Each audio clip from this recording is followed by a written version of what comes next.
Welcome back guys, Kidnans TV back again with another video. So ang gagawin ko pala ngayon guys ay magre-retouch ako ng yung mga natuklap dito sa nirepaint ko na apartment. Tapos may mga kunting bitak din dito guys no. So ngayon guys wala ko ibang materials kundi skim coat lang at saka yung Acrytex. So ang ginagawa ko guys ay para hindi na ako bibili ng pang-retouch na masilya ay itong skim coat. Hinaluan ko na lang siya ng Acrytex primer.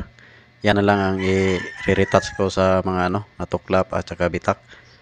So maganda ito pang retouch guys no, kasi para din itong Acrytex cast pagka natuyo, napakakunat at saka matigas. So madali lang din itong matuyo guys no pag yung mga retouch lang na masilyahan mo.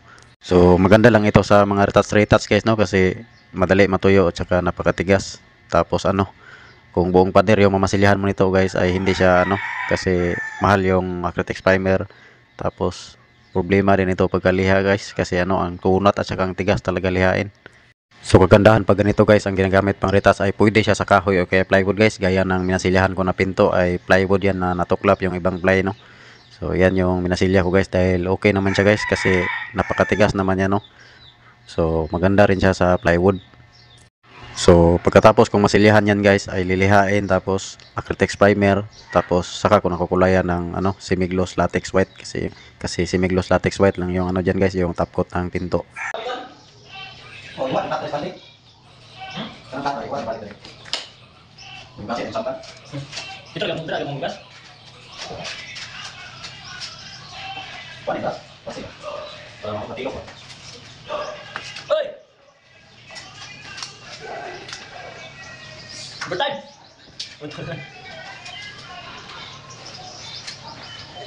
So dito naman yung sa wall guys yung skim coat tapos flat latex yung ginamit na primer. So hindi talaga maiwasan yung ganitong issue guys no. Pagka skim coat tapos flat latex yung primer, meron talagang matutuklap o kaya puputok yan. So kung tutuusin guys, kung tutuklapin ko yan ng lahat, matutuklap talaga yan. Pero hindi ko nagagawin yan guys no, kasi malaking trabaho na. So apartment lang naman to. So ang gagawin ko dyan guys ay ilalak ko na lang siya no, gamit yung ating tinimplang skim coat tapos Acrytex primer yung hinalo. So para hindi nagagapang yung tuklap guys. So dito guys ay tuyo na yung minasilya natin, at ayan nililiha ko na guys yung sa may may mga bitak na part. So matigas lihain guys no, makunat, kaya ganito dapat lang yung guys ginagamit yung skim coat tapos ang halo ay solvent based primer, kasi napakakunat talaga lihain.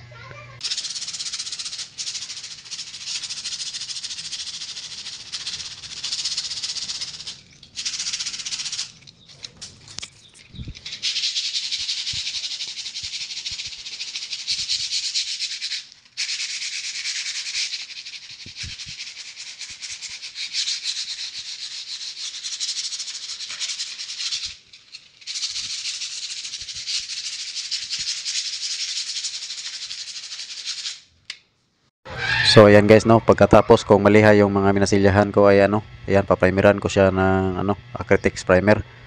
So ayan guys no, paprimeran natin siya kasi kung idiretso natin ang kulay yan ay babakat yan, kahit makailang sapaw pa tayo ng elastomeric. Babakat talaga yung masilya na yan pagka hindi natin padaanan ng primer.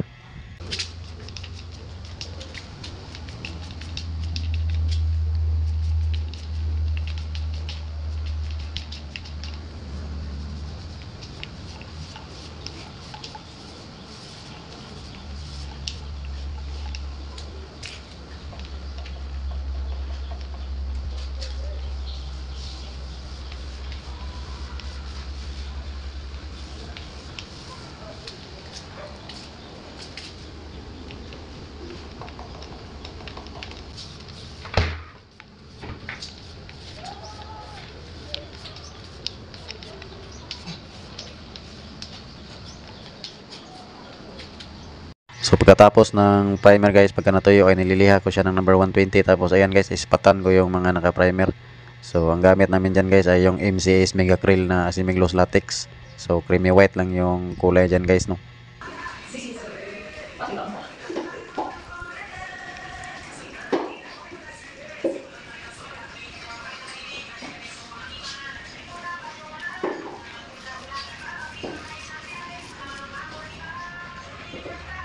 So pagkatapos kong maispatan yung mga naka-primer guys ay saka ko buuin yung yung wool.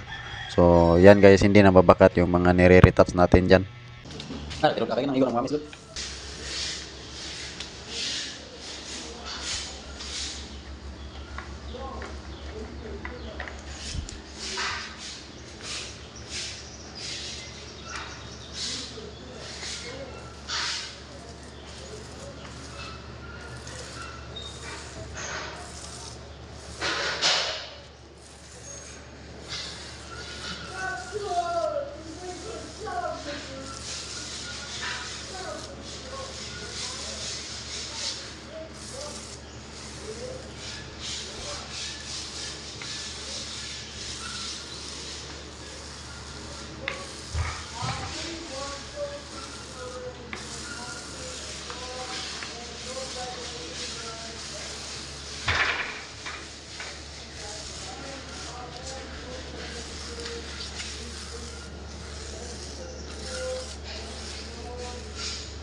At ayan guys, natapos ko ng i-repaint yung apartment. So bali 3 kwarto to guys, no. Tapos ito hallway. Tapos pati yung ilalim nito guys. Tapos may 2 CR, tapos mga cabinet. So bali hilamos lang to guys, no. So ganun lang guys, sana may idea kayo nakuha sa ating video ngayon. So sa mga hindi pa nakapag-follow, please follow, like and share. Maraming salamat sa panonood.